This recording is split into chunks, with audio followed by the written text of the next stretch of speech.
Hey, salut à tous les gars, c'est Rain, j'espère que vous allez tous très bien, moi ça va nickel. On se retrouve aujourd'hui pour une nouvelle vidéo, et vous savez de quel film on va parler aujourd'hui, puisqu'effectivement vous avez vu que sur la chaîne vous avez présenté déjà 3 films de cette saga de 5 films complètement fous. On va parler du quatrième opus aujourd'hui de Rape Zombie Lust of the Dead, et attention, celui-ci c'est encore une fois du lourd, et c'est pour ça que je vous en parle tout de suite.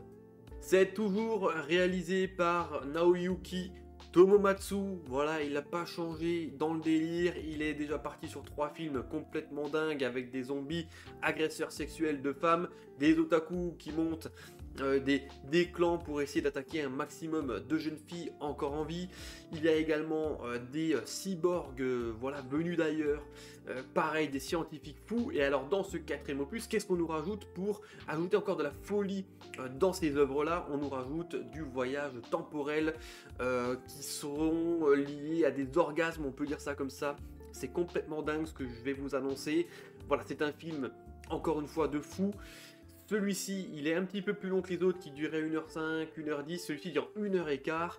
Attention, 1h15, mais encore un petit peu de triche parce que sur les 10 premières minutes du film, on est encore sur des previously. Donc on nous remontre ce qu'on a vu sur les 3 premiers avec quelques scènes d'action, beaucoup de scènes de fêtes, voilà.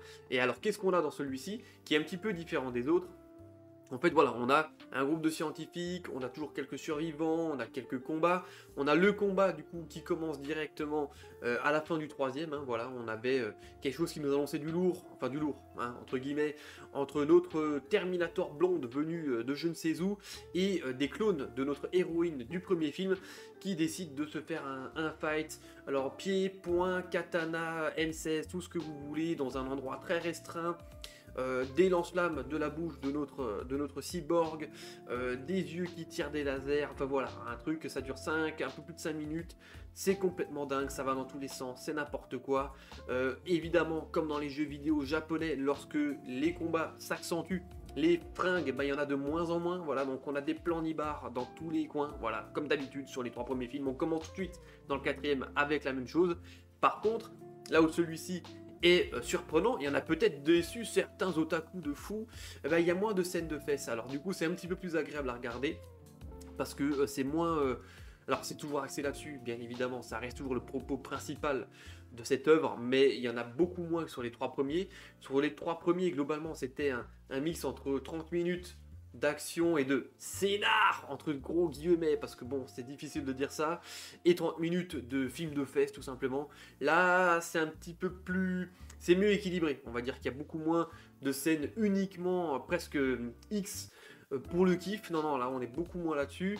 On essaie de nous installer, comme dit, des trucs avec des voyages temporels, avec des cyborgs, des scientifiques, des calculs mathématiques. Ouais, il y a plein de trucs dans le film, on comprend pas, ça va partout, ça essaie de piocher dans tous les coins. Ça n'a absolument aucun sens. C'est toujours très mal fait, très mal joué, avec des effets spéciaux qui se sont légèrement améliorés par rapport aux autres, mais qui sont toujours ignobles visuellement. On a essayé de nous rajouter quelques petites scènes gore, par contre, qui font plaisir, même si c'est encore une fois très limite, mais par rapport aux 3 premiers, on constate qu'il y a eu un petit effort là-dessus. Il est sorti 1 an après les autres, donc il y a peut-être eu un tout petit peu de travail sur certains points, mais c'est difficile de parler de travail, en tout cas de qualité, puisque le reste du film reste globalement très médiocre, très... voilà. En fait, mais c'est fou de dire ça, mais je crois quand même que... Alors on se fait chier. Alors ah oui, attendez, parce que je veux partir dans tous les sens, mais... on a moins de scènes de fesses, on a un petit peu plus de scènes d'action, mais alors toutes les parties dialogue et scénar, entre guillemets, encore une fois, on se fait yesh, les amis, on se fait yesh, c'est terrible, on sait pas où ça veut nous mener, on comprend pas, on finit à chaque fois sur une fin de film, où on veut savoir ce qui se passe par la suite, parce que finalement on se dit, ben on vient encore de regarder un filler là quasiment, on sait pas où ça veut aller, mais bon, ce qui est quand même fou, c'est que ça reste peut-être malgré tout le meilleur des 4 films. Pour le moment, en tout cas, je n'ai pas encore visionné le 5, mais c'est vrai que là, celui-ci, c'est assez terrible. Hein. C'est assez terrible parce que, comme dit, on s'emmerde et on n'avance toujours pas dans l'histoire, on sait toujours pas où on va, on nous rajoute des trucs encore plus farfelus les uns que les autres. Mais malgré tout, je dois admettre que, en attendant, en tout cas, je l'ai vu qu'une fois, je suis pas sûr de regarder encore, mais c'est peut-être le meilleur des 4 pour le moment. Ce film, on nous introduit encore quelques personnages supplémentaires, on nous introduit même sur la dernière scène du film peut-être un personnage transsexuel. Oh là là là là, qu'est-ce qu'on nous annonce encore pour ce 5e film? C'est complètement fou. Donc en fait, on est encore une fois dans cette série de films absolument aberrante. On est encore une fois sur quelque chose qui, une fois qu'on arrête le film, on a éteint le cerveau, on s'est dit mais qu'est-ce que je viens de regarder quoi? Qu'est-ce que c'était encore que ce délire? Voilà, donc en fait, si vous avez kiffé en fait les 3 premiers et le délire un peu des 3 premiers, alors déjà, chapeau à vous, mais vous êtes quand même très bizarre.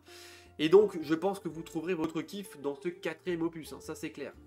En plus, ce 4e opus là, alors comme d'habitude, par contre les jaquettes sont géniales, hein, ça faut dire ce qui est. En fait, si le film était aussi qualitatif que les jaquettes, on serait certainement sur des films de fous en fait, parce que quand tu vois sur les jaquettes des filles canons en cosplay à moitié déchirées avec des gros sabres, des gros flingues, bon, tu te dis, et des zombies, tu te dis bon bah on peut peut-être tomber sur un délire sympathique. Sauf que c'est pas vraiment le cas. Et en plus dans celui-ci, on a encore quelque chose de fou, c'est qu'il y a un sous-titre. Eh ouais, avant c'était Rape Zombie, Lust of the Dead, 1, 2, 3. Mais là, le 4e, on est Rape Zombie, Lust of the Dead 4. La femme cyborg versus les clones de jeunes filles, je sais plus trop comment ça s'appelle. Le titre, il a rallonge, on comprend pas. On ne comprend pas, c'est encore un délire, ça aussi. Mais what the fuck, quoi, what the fuck. Donc voilà, Rape Zombie 4, sans grande surprise pour vous, je pense, et d'ailleurs ni pour moi, et ben c'était encore une belle médiocrité.